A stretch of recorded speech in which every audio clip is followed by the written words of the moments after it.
Morning. Thank you for joining us for today's Fireside Chat. Like a Vitt Mantri who advises us on the budget, here we have a Mantri who looks after the budgeted allocation given to him by you all.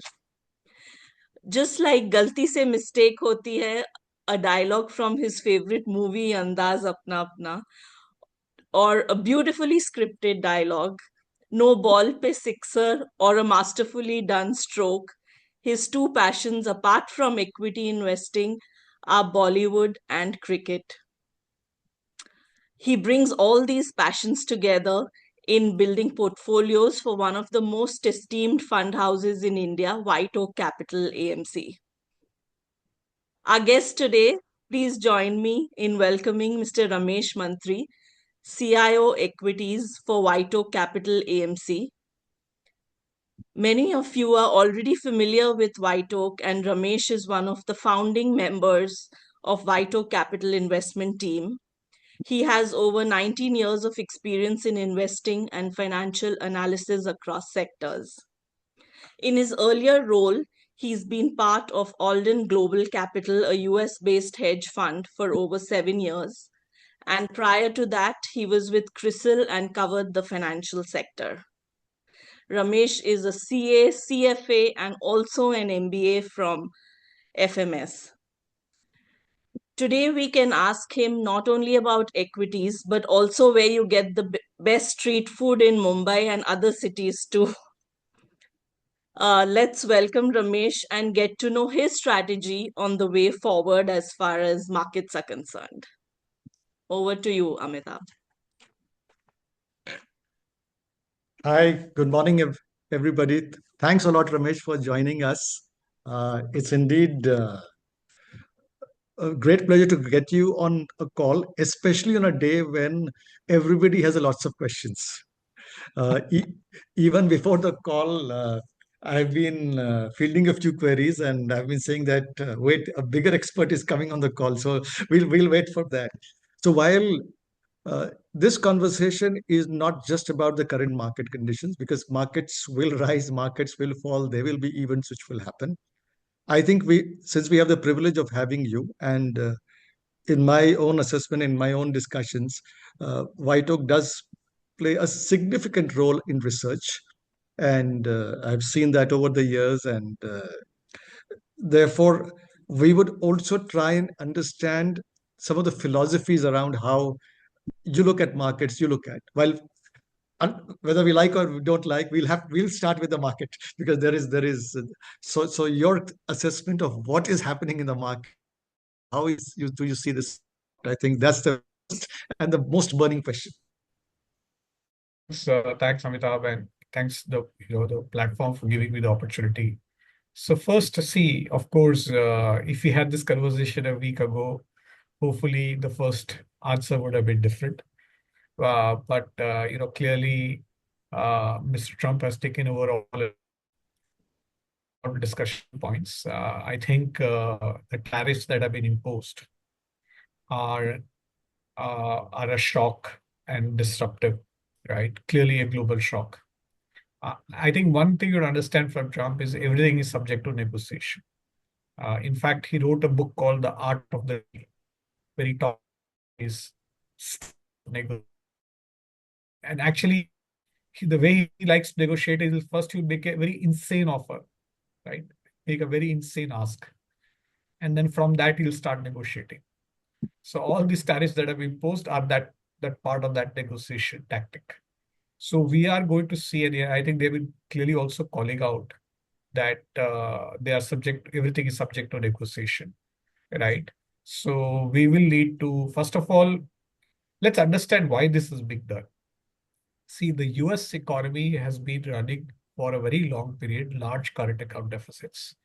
So basically, the whole world, large part of the world, runs export surplus with the US.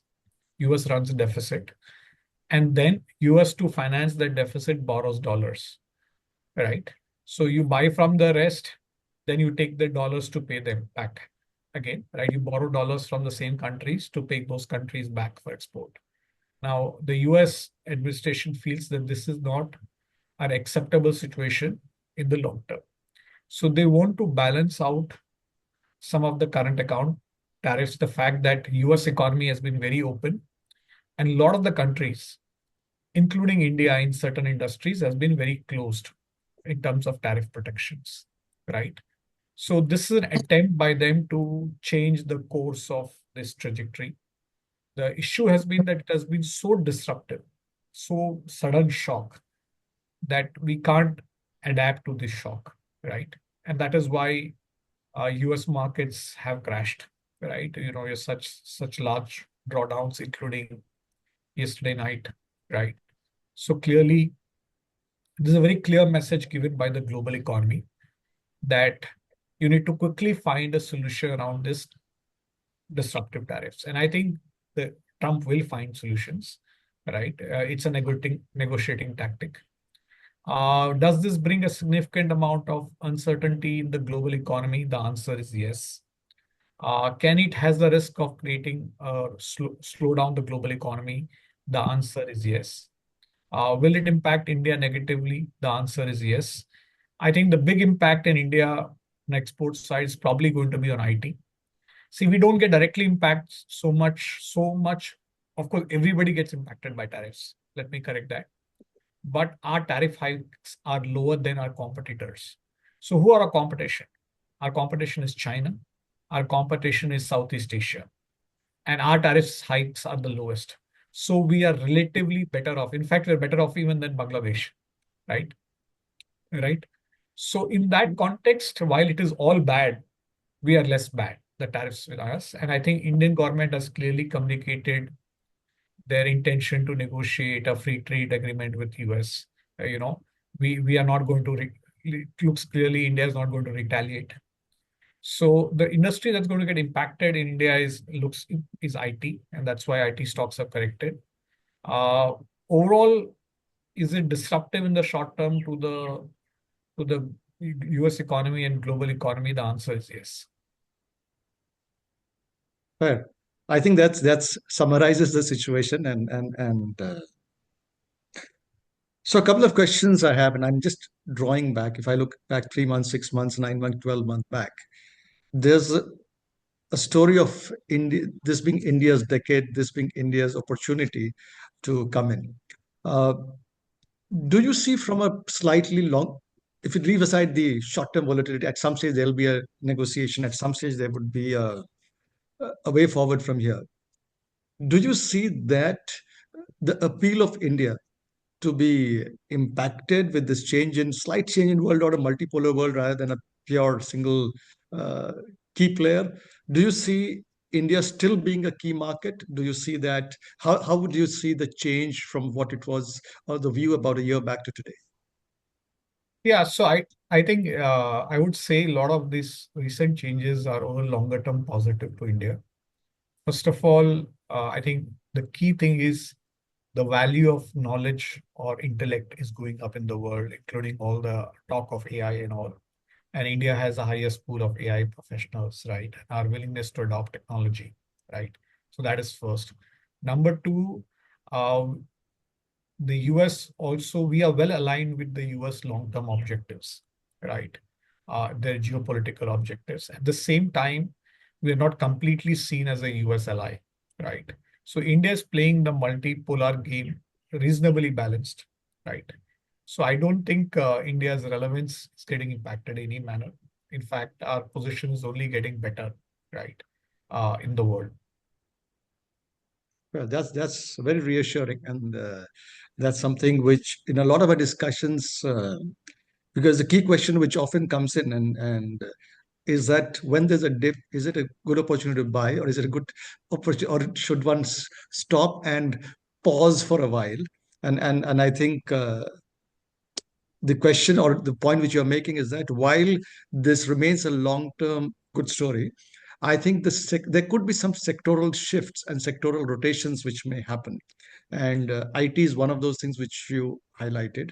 Uh, how would you see, for example, autos or pharmaceutical? There's a sudden overhang which is happening on pharmaceuticals, on the agriculture, and if so, from a sectoral shift, do you see again there was a certain set of sectors which were doing well pre May, June, or Modi's election?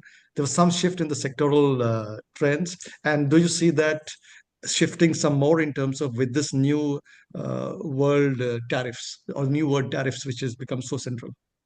Amitabh, there are a lot of questions there within that question, right? So first, let me answer the simpler question, which is pharma. And, how does that get impacted? See, I think, first of all, whatever tariffs come on pharma, so whenever a tariff gets impacted, the question emerges is how much does the producer absorb that tariff and how much does the consumer absorb the tariff? Now, in pharma, considering the fact that India supplies 50% of the world's generics, right? And large part of generic value chain lies either in India or China. And anyway, America wants to shift away their value chains out of China. And it takes a lot of time to set up pharma plants and get US FDA approvals. So you cannot start manufacturing a lot of drugs in US, even if you want to, right? So there's no solution around. Number two, people are always less sensitive to prices of medicine versus other products because medicine is essential. So I don't think pharma gets significantly negatively impacted because of tariffs. I think large part of the tariff increase has to be borne by the consumer, right? And number two, if the tariffs have to be borne by producers, US will start seeing shortfalls and stockouts of critical medicines, which is far more dangerous than even high prices, considering medicine is so critical. So pharma, I wouldn't worry. Coming to the story of whether sectors have changed over the years, let's understand what worked in 21, 22, 23, and part of 24. First, in terms of market cap categories, small and mid clearly worked in that period. What also worked during that period was also PSUs, defense, industrials, infra, commodities. This is what worked in that 21, 22, 23, and part of 24 calendar year. Now, please understand that first think about these four sectors, which is fundamentally PSUs, real estate, infra, commodities, industrials. They had a very bad decade prior to that. From 2011 to 20, 10 years, these sectors did not do well. So they had a very low base for 10 years. And that is why it's more a normalization of those 10 years of strong underperformance these sectors went through in the last 4 years. Similarly, small cap and mid cap, which did well in 21, 22, 23, part of 24, is while people remember 20-year calendar year 2020 to be a difficult year, even 18 and 19 were extremely bad years for small and mid caps. So again, small and mid cap also had a low base for 3 years. There was also a catch up there. All those things, say in some places they were overshot. And secondly, these kind of sectors, whether it's PSUs, real estate, industrials, commodities, to do well when the economy is on a to get balance, when the pitch is flat. When the pitch is flat, you go in front foot, hit the ball outside the park. In the flat pitch, the more risk you take, the more runs you make. But now, because of all, including the what's happening on tariff war, 40 seats, the fact that we have a coalition government in India, there's been an economic slowdown. There is now, I would say, normalization of credit costs started happening in the economy. Now the pitch has started turning, right? And the skill required to play on a turning track is very different from the skill required to play on a flat pitch. And that is why it is possible that what has worked may not work in the current environment. Right. So I don't know whether it's your appeal or it is the market turmoil that we have over 80 participants on the call now. So thanks a lot, folks, for joining in. And we are just getting started in terms of the conversation. Um, so as we look at it from the market, and one of the things which we talked about, or I had alluded when we started off, was the importance of research. Now, in these kind of markets where things are changing so rapidly, does research still have an advantage, or you're more responding, reacting, or is it? How do you, as you manage your funds, how do you use research in these turbulent times? Yeah, great question. First of all, we've always said, in fact, WhiteOak published a paper just before COVID in 2020, which talked about the futility of macro investing. It's a very odd comment. We said that there's no value you can add from trying to understand macro. We used to always say that the last 4 5 years have actually demonstrated and proven that this is how the world behaves. Now, if you first think about global macro, fundamentally, the two major economies in the world are US and China. China was always hard to understand for anyone. And now you can argue that the US also is becoming possible to understand, right? So, these things like interest rates, currencies, commodities, geopolitics, what Russia is going to do, what China is going to do, what US is going to do, what Middle East is going to do.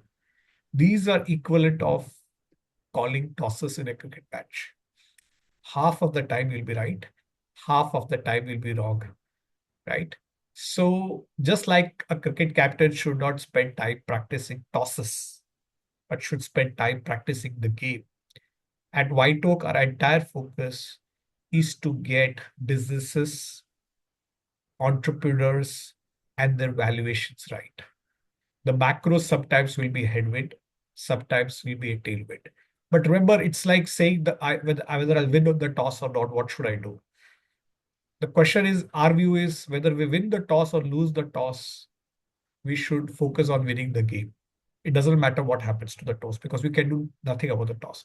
So our entire focus is entirely on identifying good businesses, good entrepreneurs, and investing with them on the right price. And we spend a lot of time on the ground visiting companies, talking to their customers, their competitors, their channel partners, industry experts, including ex-employees, ex-CEOs, ex-CFOs, fundamentally to understand three things. First, understand the business of the company. Number two, understand the execution DNA of management, what drives the management, the understanding the jockey, right? And number three is to understand corporate governance practices. Basically, whether the management is a fair partner to us or not as equity investors. This is what we are focused on. We have invested in one of the most well-resourced investment teams, research teams out in India, and that's what we do. Right. And so in terms of when you look at this research and when you look at this data, and you spoke about how you look at the various channels to understand, for a minute, I'm just moving aside this Trump and the whole overhang which has happened for a minute. What trends do the research team are showing from a domestic India perspective? Because if we get dragged into the international, then it's a whole thing changing. But from a domestic India perspective, are there trends which you see which you think are good themes and good areas where bottom up, of course, but in terms of where you see a lot more things happening? Okay, so first of all, we're generally not a thematic investor, so we don't invest on the basis of themes. But when I spend time on the ground in India, you can observe a few things. One, the pockets of growth in India, new pockets of growth are emerging. So states which were sometimes lagging a lot on growth have suddenly become economically relevant or become aggressive. Two states I want to call out is UP and Madhya Pradesh, right, which were historically lagging. Unfortunately, not so positive development in either West Bengal or Bihar, right? Odisha is also another state that has really actually caught up. So I would say India probably has now more engines of growth rather than earlier. Second, on the manufacturing side, I haven't yet seen a big success in India on labor-intensive manufacturing. So we are yet to get garments or toys manufacturing right at scale. But we are getting right. There's some very interesting bottom-up stories on people getting right engineered goods manufacturing right, industrial engineering, which is basically combination of engineering capability and labor. So think of auto components, think of industrial parts, aerospace, where it's complex engineering at work, where India's technical skills come into play, and then you're able to deploy some labor on top of that. That is the area where I'm seeing some very good bright spots bottom up. One thing that has really changed in India, I would say, when I look at even the last 20 years I have been in markets, is the availability of risk capital. And I think one good manifestation, and I actually encourage my kids to watch, is Shark Tank. While it's, of course, a lot of entertainment, but it still tells you the fact that today, if you are capable, if you come even from a small town, capital will back you. That is actually democratization of entrepreneurship in this country. Or, we have become more meritocratic country rather than, capital was only available to people who are already well off or who are well connected. Today, if you have a great entrepreneurial story, even if you come from tier 2, tier 3, tier 4 India, people will back you. So that's exciting part of India. I think uh, there are then sectors where India is doing a credible job. For example, I think the quality of upgrade we are seeing on our healthcare services is very good. Many of us don't even realize, if you only spend your life in India, how lucky we are in this country. That India, for the price we pay, we get the best value for money healthcare. Just imagine trying to get sick in US. They'll practically bankrupt you.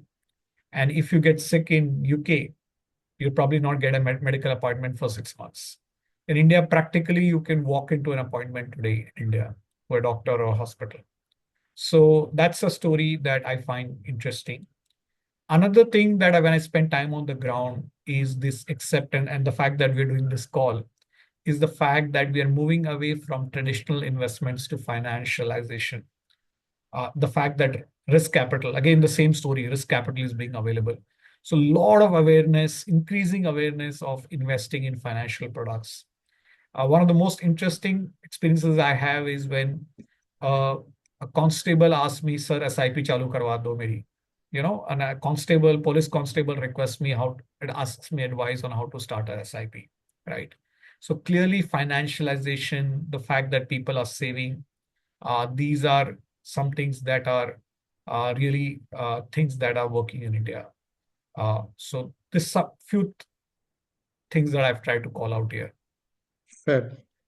So moving back to the research area, Yeah. in terms of, I'm also aware that there is a big forensics team in WhiteOak.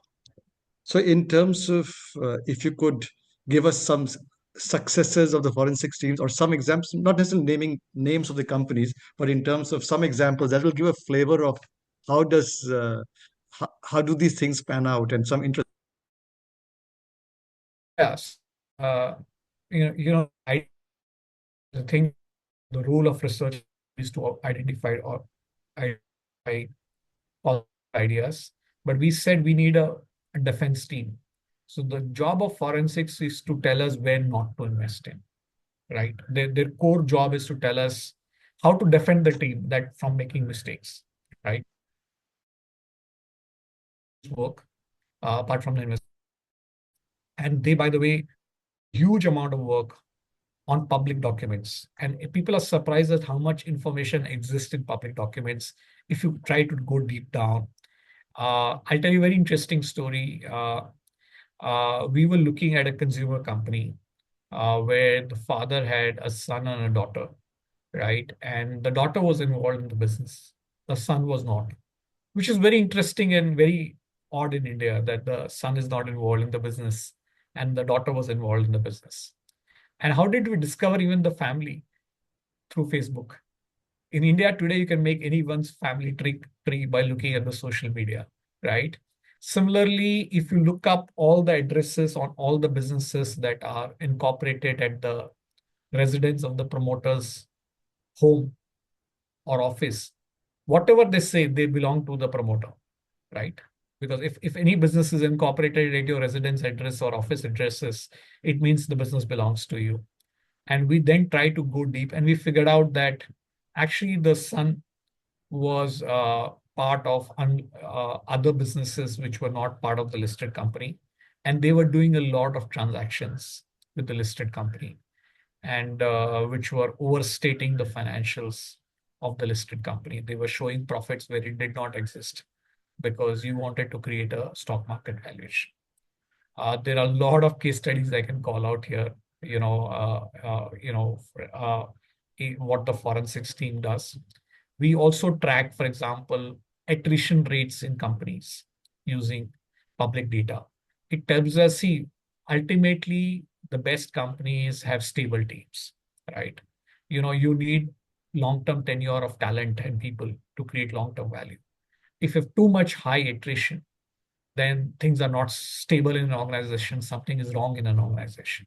So we even use that public data to track even attrition within the companies. One thing that I'm very proud about of WhiteOak is that we complete 8 years in June. And in the investment and research team, we have not lost a single team member to competition in India. Just the point of attrition. That why stability, why you need to first attract talent. But the most important thing is just not attracting talent, is to retain talent. So this is a sign of a good organization that you should be able to attract talent, but you should also be able to retain talent. And of course, retention of talent is not just compensation, but variety of things that an organization does to make sure people feel like coming back to work to the same place. Right. Right. One of my closing questions before we get into more Q&A and some of those. Again, one of the distinctive features of a lot of portfolios is a long tail. So, Yeah. which you typically see in. So of course, we have been talking about that with our customers for a long period of time, and hopefully successfully. But hearing from the horse's mouth the logic and the value of that is something, if you could share, that would be. Yeah, great. So this is a question, Amitabh, I get practically every time. So first of all, why people ask us this question is because this whole idea that has been sold to a lot of people that high conviction portfolios do well, concentrated high conviction portfolios do well. Now, this is a flawed idea, and I'll tell you why. First, when you look at the greatest fund manager the world has seen, and many of us have got inspired by him, Peter Lynch of Fidelity, right, in US. He had more than 200 stocks on an average during his entire career. And he's, by the way, the greatest fund manager. Number two, if you look at within India also, if you look at the focused category within mutual funds and the diversified category within mutual funds, invariably, the diversified mutual fund categories outperforms the focused funds. So first two data points to prove that these concentrated high conviction portfolios don't work. Often a lot of people have smaller portfolios because they have smaller research teams. Let's say if you have 5-member team and you can only cover typically 20-25 stocks per member, then you will cover 100 to 125 stocks as a team. And you will end up investing in 25-30% names of them. We have the advantage of having a 30+ member team. So our coverage of universe is 600 to 700, 800 names.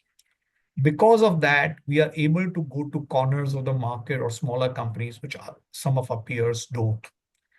Now, the question that I always get is, the decision that I always have to take is, should I invest a small position in a brilliant company, which is a potential multi-bagger on a 5-year basis?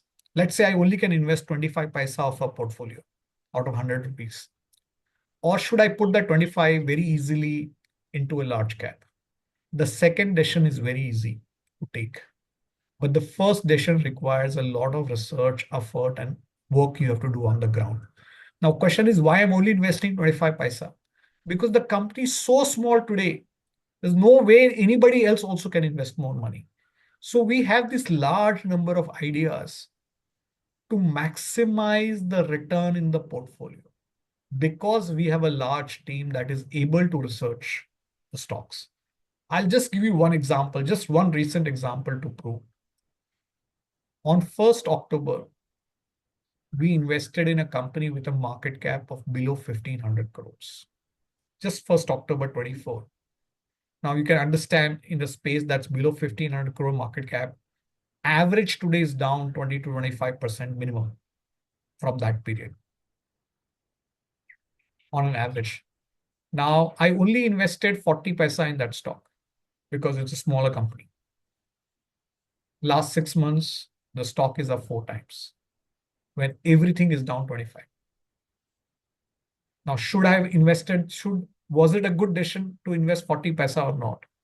I would say if I can get 2 such decisions right in a year, that is all what we need to do. So this is what we believe in. Fair.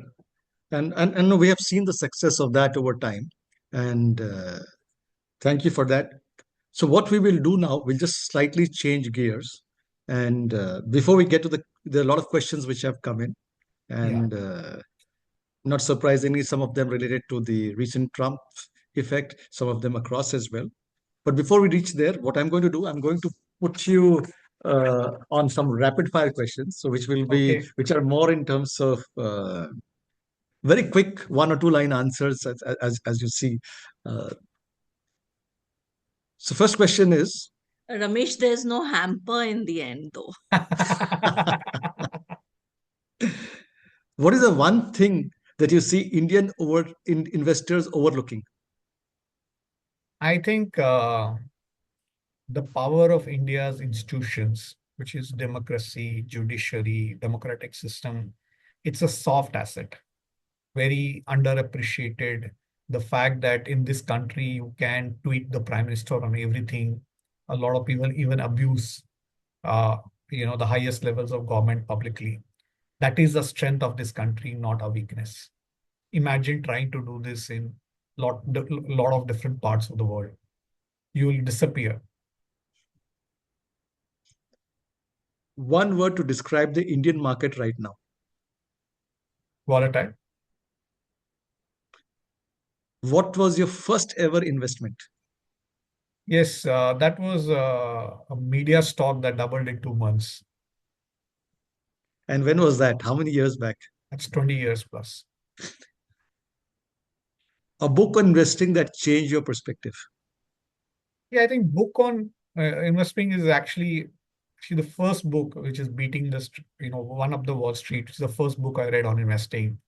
That made me fall in love with investing. Which was the book? Peter Lynch, One Up the Wall Street. It's a very popular book.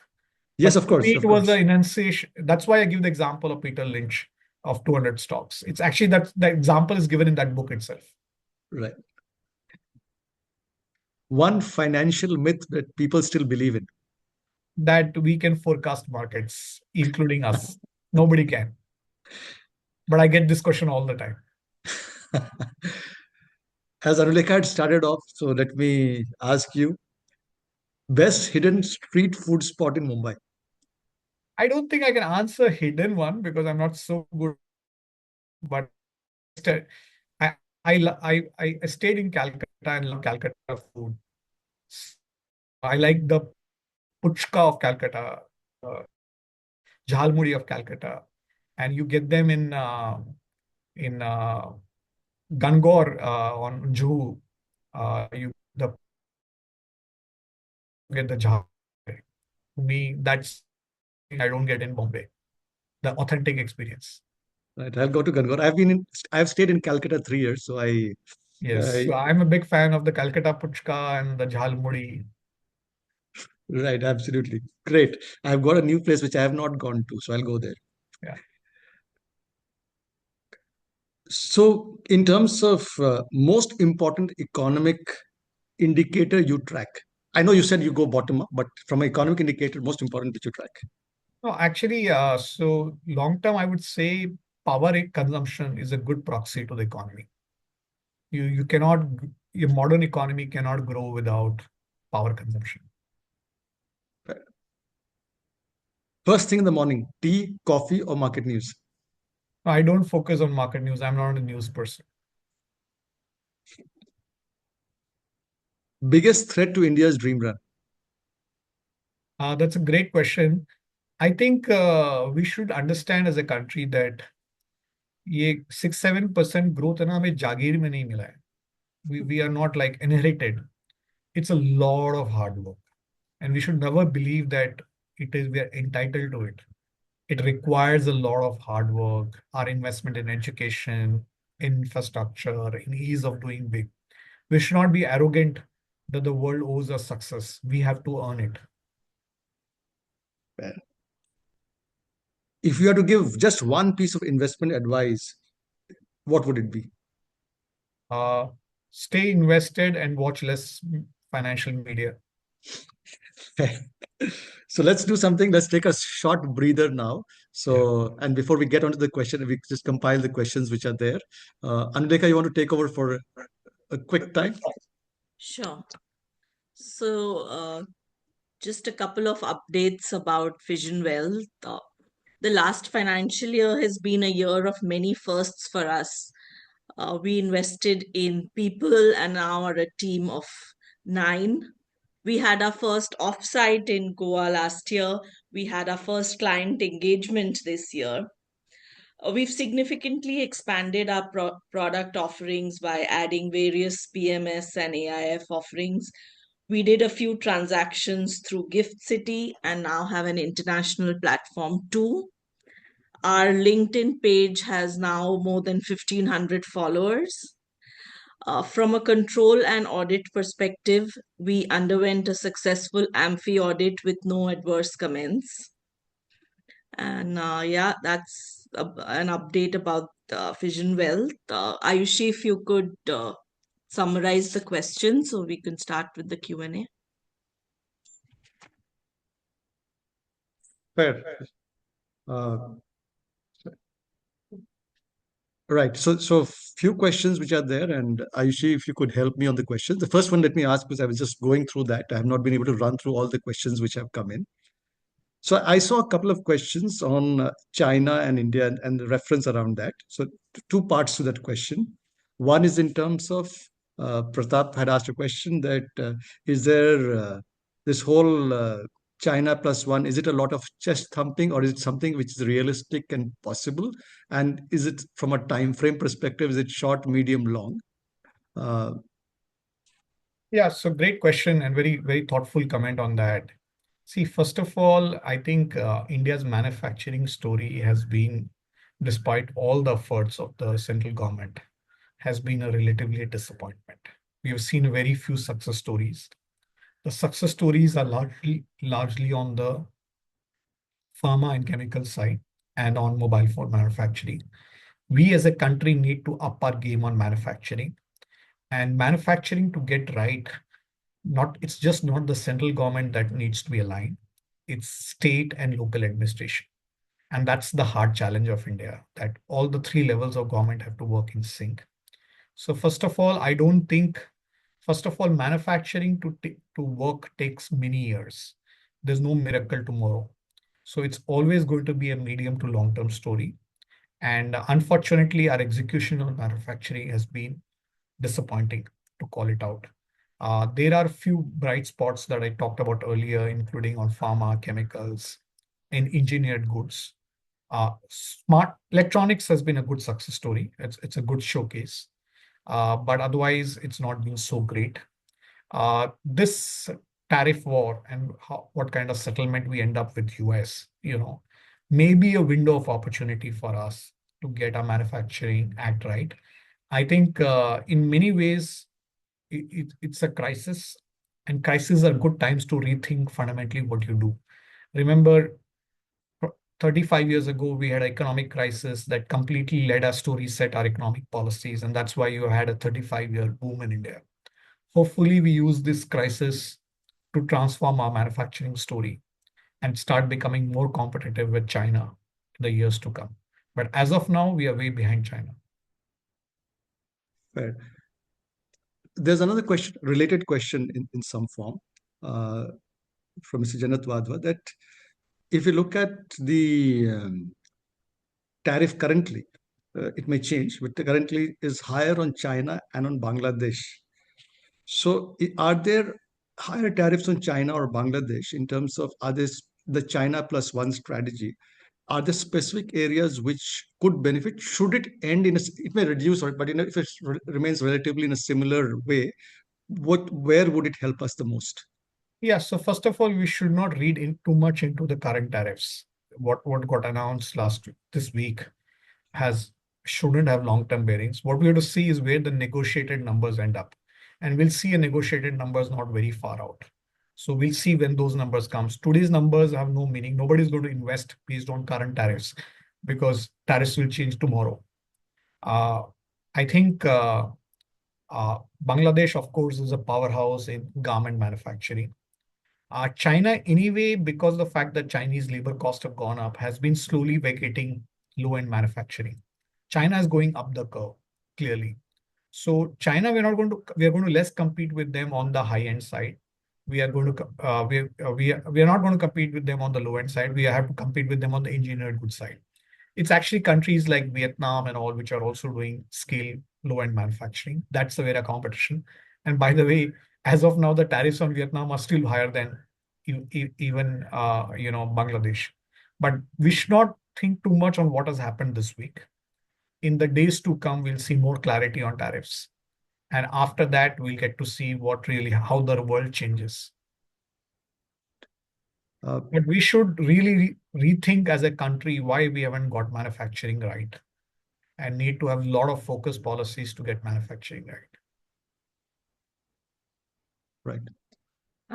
One of the questions that we have is very basic, is a very pain point of all the investors right now, is that what is this? We understand that this is temporary and will settle, but what is the timeline, and when do we know that the markets are going to pick up? What is the time frame?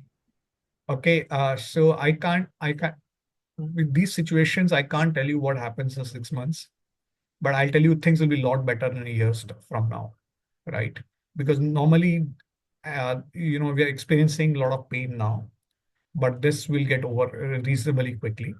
So I think a year down the line, a lot of us would have forgotten what happened here, right? So give it time, and I think things will settle.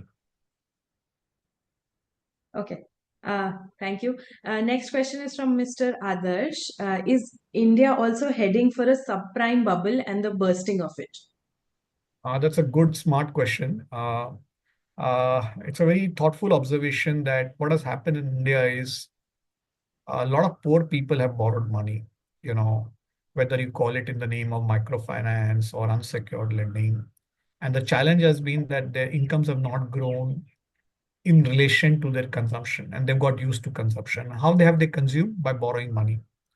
And so that's why I've been calling out that we need a stronger economic growth, a manufacturing story to come in for the incomes to improve in this segment of the population. The good part here is that we have not built a very large book here. Large part of the book actually has been already been getting unwound. Last year, microfinance already saw huge losses. RBI even previous year started clamping on ticket unsecured lending. So I think the regulator in India is far more aware of these challenges and have taken precautionary steps. So we are not going to get into a subprime price such because the fact that pain has already happened and regulators be fairly.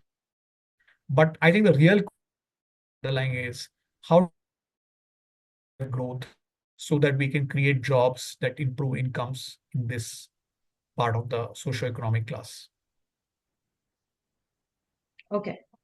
So the next question is, how do you see investment in education happening in India, both from government and private players? Yeah, so I think in India, first, let's understand we are not short of schools or colleges. I'll give something very interesting data point. I don't know how many of you realize the number of children going to school in India has peaked. The number of births in India peaked in 2019, 5 years ago. Many people don't realize this, but number of babies born in India has already peaked numerically. So actually, number of kids going into primary school would also start peaking by now, right? So India, we don't have a shortage of schools. We have enough buildings and schools. In fact, the challenge in India is the quality of education, right? The fact that the government schools fail, uh, you know, training of teachers, accountability of teachers, pedagogy. If any of you ever want to dwell into this topic, there's a book called Accelerating India's Development. It's a phenomenal book. They have a chapter on education that you want to read about. Uh, so, so it's all about quality of investment and not quantity of education that matters. On the higher end education, I think the private sector has been stepping up. We are creating some good universities on the private sector. I can call out two, three of them. For example, ISB in Hyderabad, Ashoka University in Sonipat, and we are seeing Flame in Pune. So because of private initiatives, some brilliant education initiatives are emerging. They ought to be a lot more. I have no doubt about that. I think India's strength is the fact that as every parent, we believe in the power of education, right? So, in fact, just before this call, I was having a conversation with my son on education. So that's our priority. So I think, but remember, education in India, by definition, by law, also is not supposed to be for profit. Yeah. So you can have you can have, training for exams and all as profit businesses, but schools and colleges cannot be for profit in India. You also mentioned the need for taxpayer investment into healthcare education infrastructure. Yeah. The way I see it, I mean, this is a question. So the way I see it, healthcare, education, and R&D are completely ignored. Infra is the only focus. Is this the biggest downside to our growth? A, not enough jobs, and B, not enough employable and educated people. Yeah. So on healthcare, I would say that when the Ukraine crisis happened, India suddenly realized that there were a few thousands of Indians studying medicine in Ukraine, right? We used to have similar problem in engineering 15, 20 years ago when the IT boom happened. And by the way, now India has surplus of engineering seats. Even today, we have a huge deficit of engineering medical seats in this country and medical colleges. And I think even in this budget, there has been more provision made to expand capacity. So I think there is need to enhance capacity significantly on medical education and infra. I agree. Number two is on the research that happens on medical. Again, there's a huge potential in India, considering the fact that we have anyway have 140 crore patients. So you can do a lot of studies in India. Every kind of patient you can find multiples of patient to do research in India. It's not happening to the scale it should happen in this country, despite the fact that we have a good pharma industry. There is some research happening in India on innovative drugs. This is a beginning. I think 10, 20 years later, I think this will be a lot larger. But I would hope and wish that there is going to be a lot more research on medical side in India. Okay. So there is a question on, will Chinese funds have better returns in future, and should one diversify their portfolio considering it's still bullish? Yeah, so I wouldn't let me say this. I wouldn't specifically talk about Chinese, but I would say if your net worth is about a certain threshold, right, then it's good to have a part of your portfolio invested globally. Uh, Now, the two countries, if you ask me over a 10-year, 20-year period, I'm long-term bullish in this world. Typically, I believe countries which own new technology, which create new technology, ultimately create a lot of value. So the two countries, one is of course US. US has always been the place where innovation happens on everything. But one country that has surprised in the last 5, 7 years is China. They're already taking lead in drones, EVs, AI also now. I wish we could say the same about India.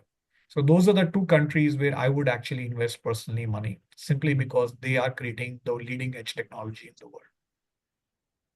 Okay. So just a follow-up question on this, that from an international diversification perspective, you mentioned US and China. Any other countries that that could be added into the mix from a diversification perspective? And from a timing perspective, does it still make sense to be overweight in US?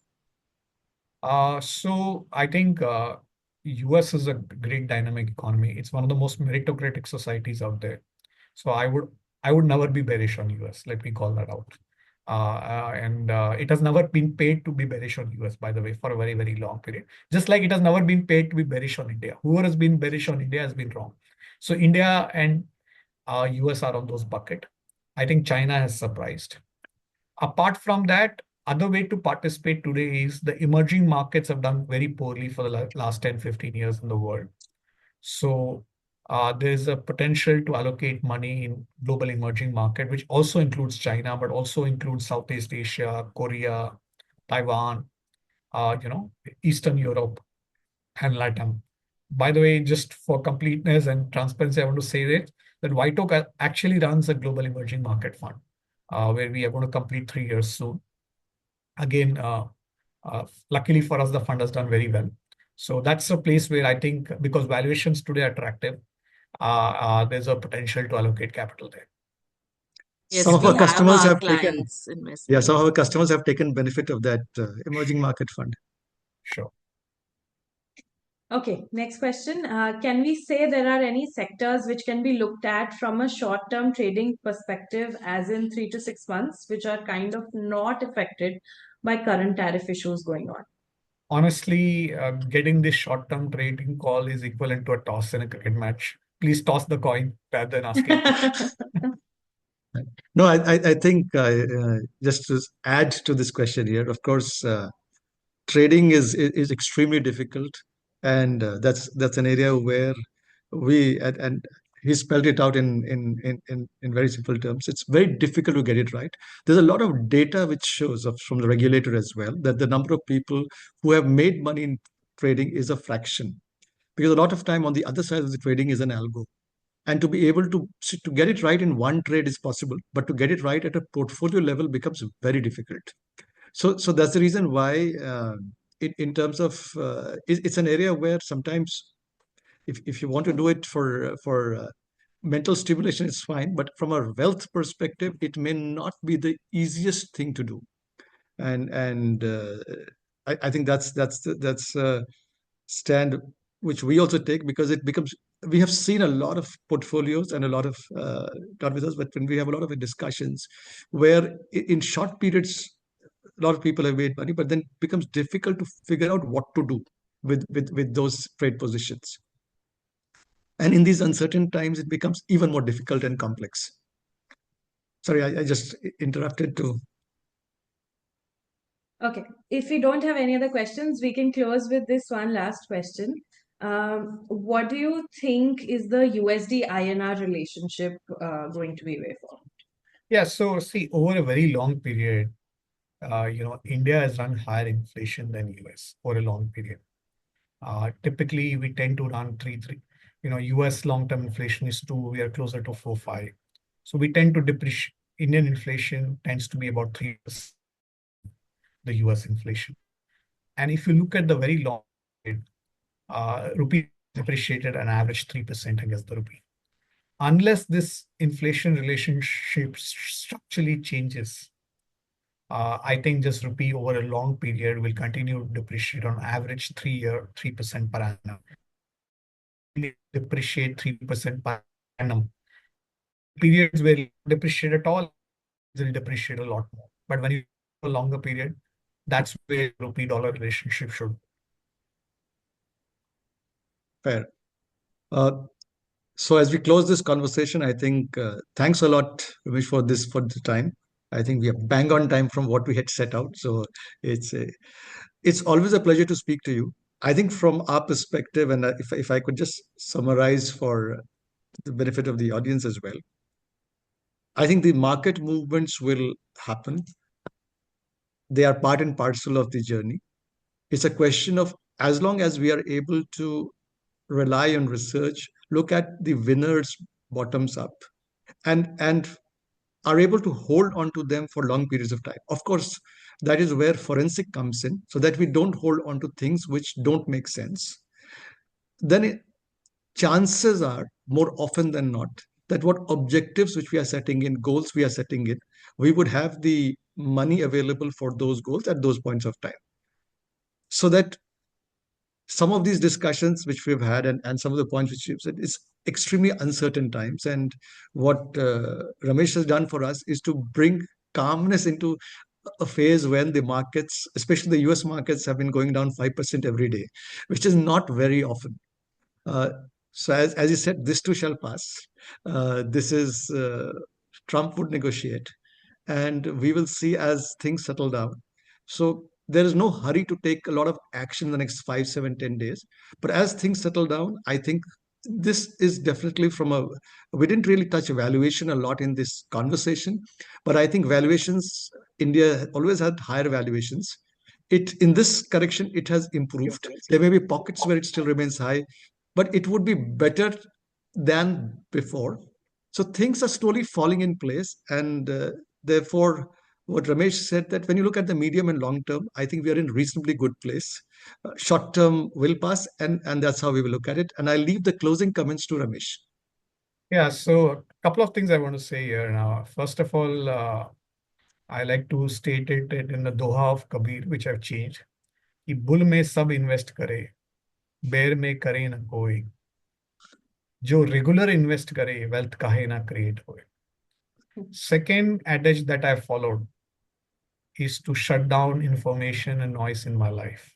So you'll be surprised how little media I personally consume. I'd rather watch IPL match than watch business news, stock market news. It is good for both my mental well-being and my portfolio.